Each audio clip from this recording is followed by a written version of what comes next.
São Jorge, o guerreiro que escolheu morrer de pé, e jamais dobrou o joelho. Imagine um soldado no auge do poder, jovem, respeitado, protegido pelo próprio imperador, que, diante de uma ordem, abre a mão de tudo. Não por fraqueza. Por uma força que nenhuma armadura jamais poderia conter. São Jorge viveu no século III da era cristã, numa época em que confessar o nome de Jesus era sentença de morte. Filho de uma família cristã da Capadócia, atual Turquia, cresceu com a fé enraizada no coração antes mesmo de vestir a armadura. Tornou-se tribuno militar sob o imperador Diocleciano, um dos perseguidores mais implacáveis da história da Igreja. E foi exatamente diante desse imperador que Jorge fez a escolha que o tornaria imortal aos olhos da Igreja e do céu. Não em um campo de batalha, mas numa sala de julgamento, onde a única arma que importava era a palavra sim, dita a Deus, e não ao César. Sua festa é celebrada em 23 de abril. Mártir, padroeiro de soldados, cavaleiros, escoteiros e de nações inteiras. Mas quem foi, de verdade, esse homem que preferiu morrer a negar? Se você chegou até aqui, é porque também sente no coração o desejo de se aproximar mais de Deus através da vida dos santos. Inscreva-se e caminhe conosco nessa fonte de fé e esperança.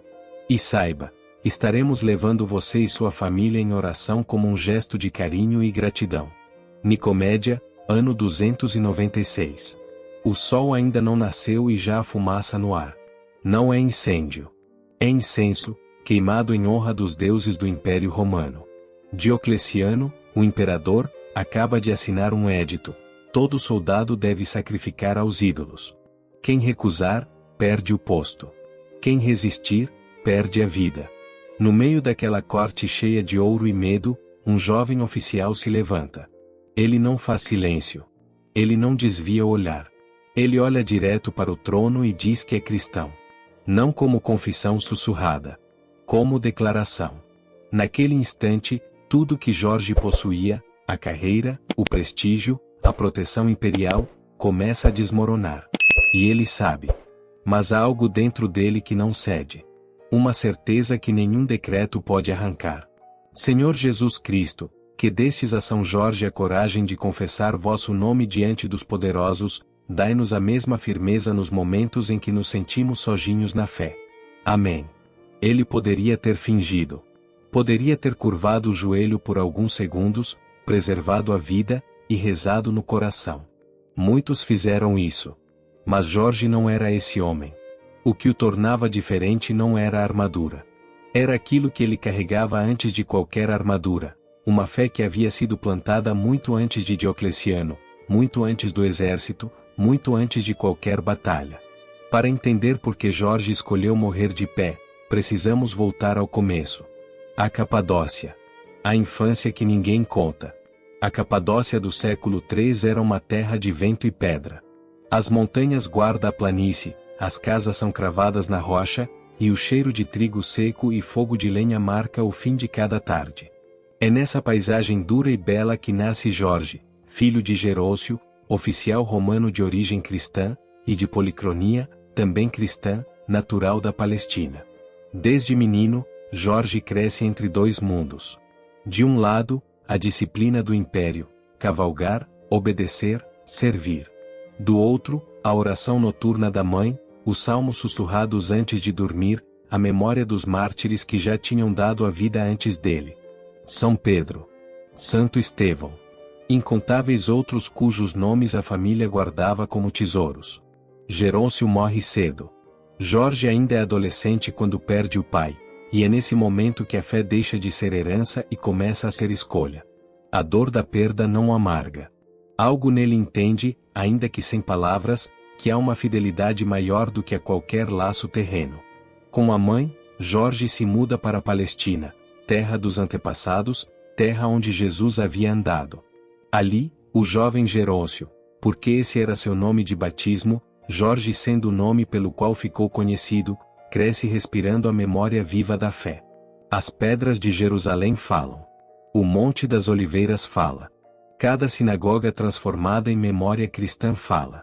Mas Jorge também é físico, impetuoso, disciplinado.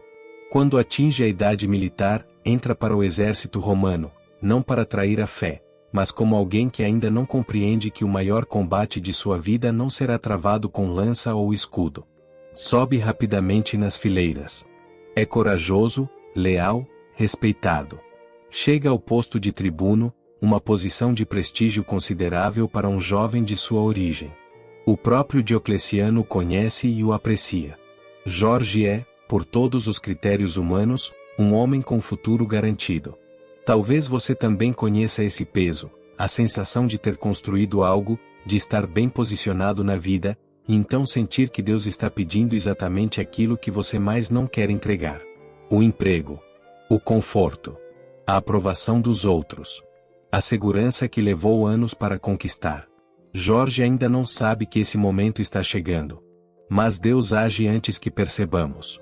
E na vida desse jovem soldado, a fé que a mãe plantou está se tornando raiz, silenciosa, profunda, irremovível. Quando o édito de Diocleciano chegar, ele não será pego de surpresa. Ele já estará pronto, mesmo sem saber que estava sendo preparado a vida inteira. E o que acontece quando esse homem, com tudo a perder, finalmente diz sim a Deus? O ano é aproximadamente 303.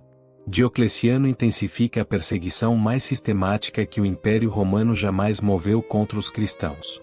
As igrejas são destruídas, as escrituras são confiscadas e queimadas, os cristãos que se recusam a abjurar são torturados e mortos. Em meio a tudo isso, chega às mãos de Jorge um decreto que exige de todos os militares o sacrifício público aos deuses do império.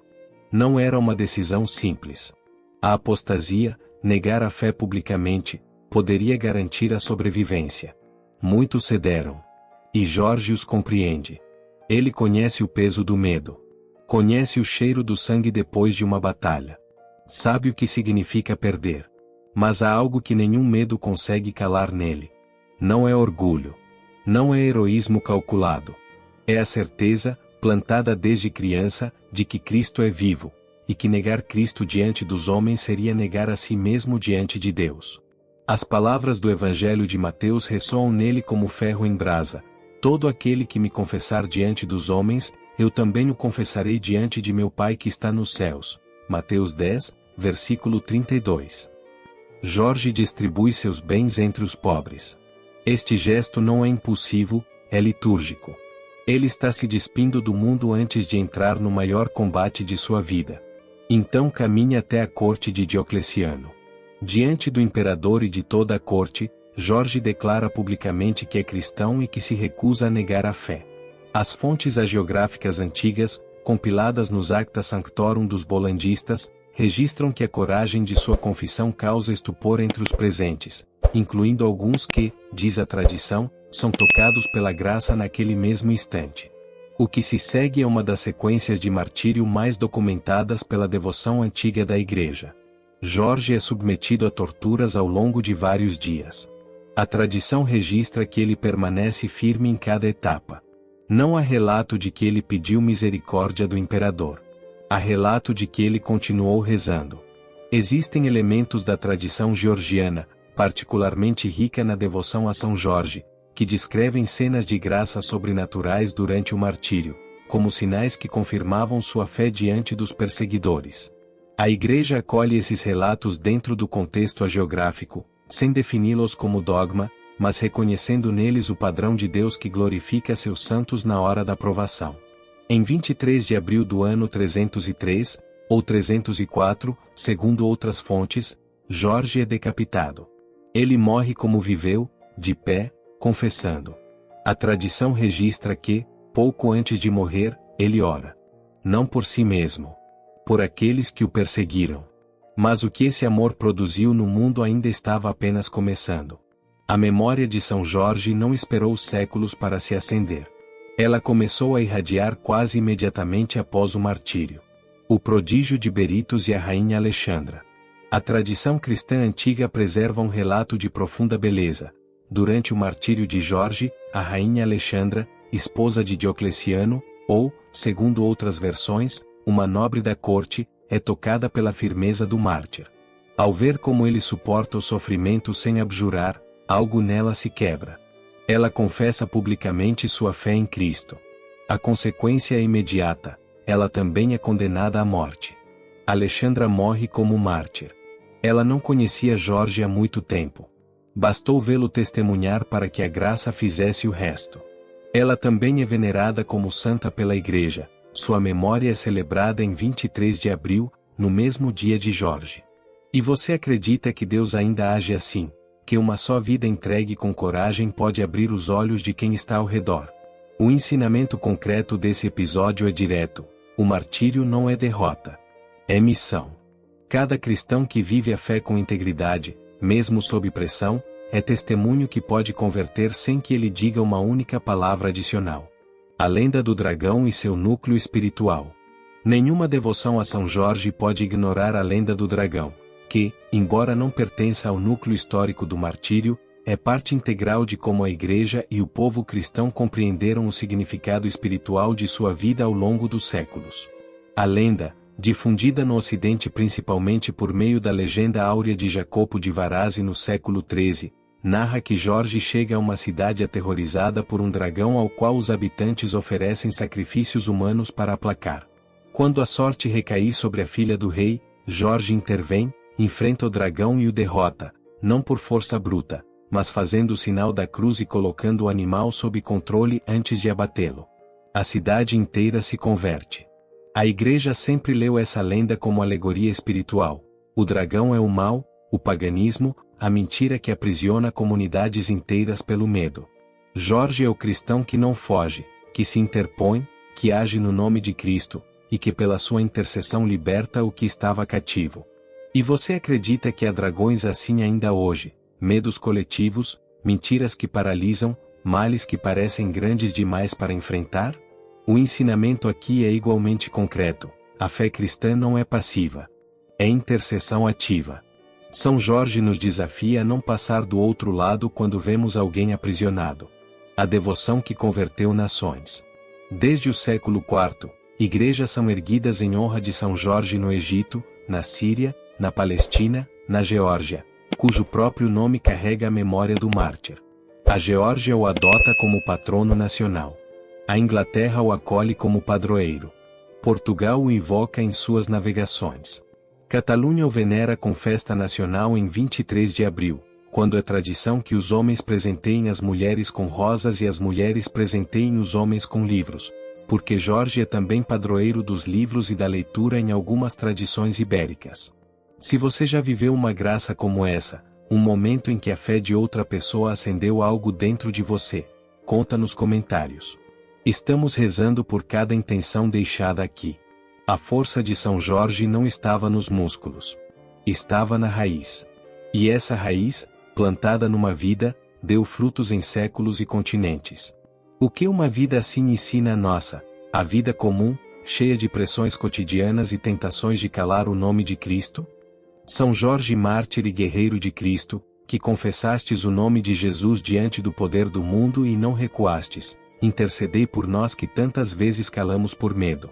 Pedi ao Senhor que nos dê a coragem que nos falta para vivermos a fé sem vergonha, em casa, no trabalho, nas escolhas que ninguém vê. Amém.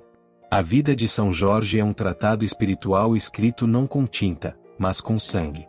3 virtudes se destacam com clareza, cada uma delas não apenas admirável, mas urgentemente necessária para o cristão do nosso tempo. A primeira virtude, a coragem da confissão. Jorge não apenas creu. Ele confessou. E há uma diferença enorme entre as duas coisas. Crer é interior. Confessar é público.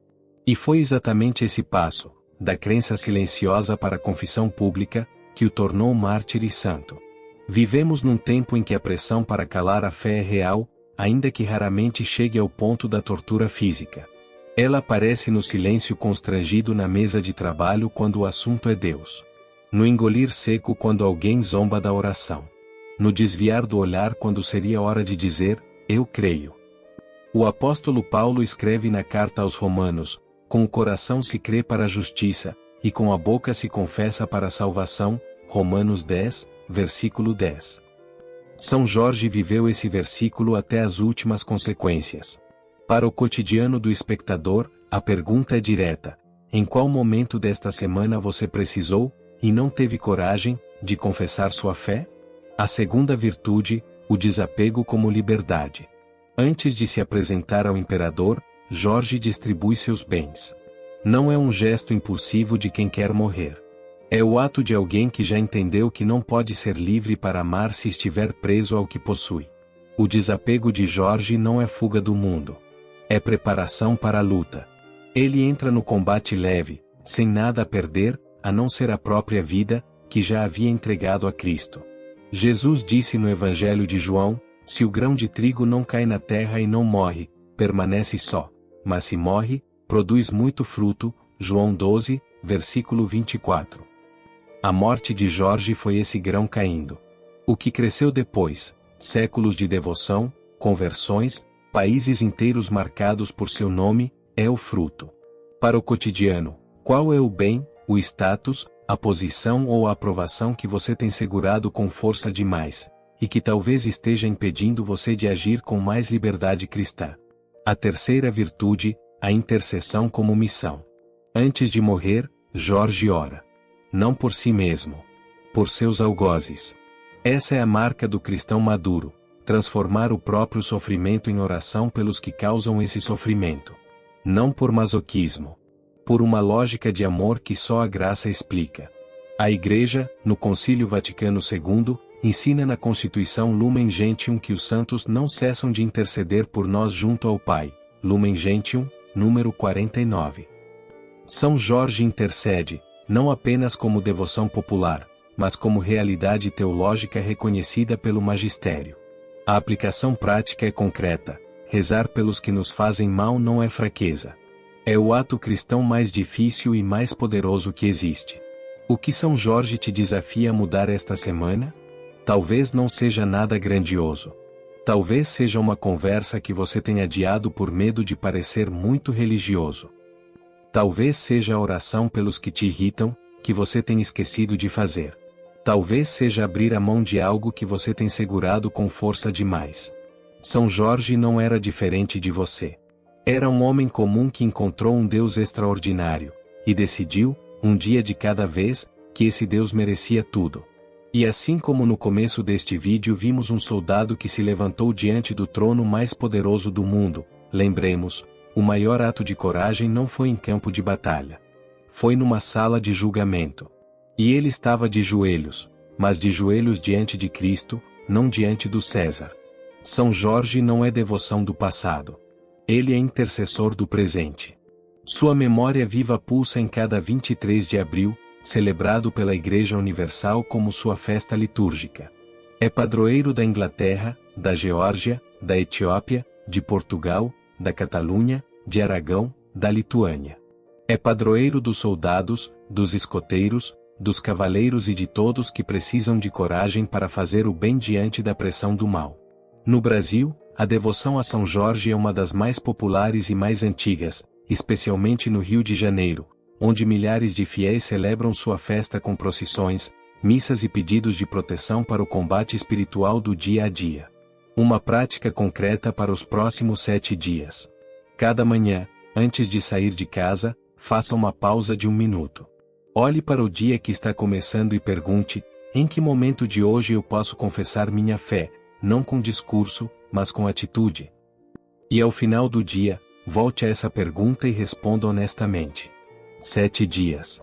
7 momentos de coragem. Um de cada vez. Jaculatória de São Jorge. São Jorge, mártir glorioso, favorito do Senhor, intercedei por mim junto a Deus, para que eu possa vencer os dragões que me ameaçam nesta vida.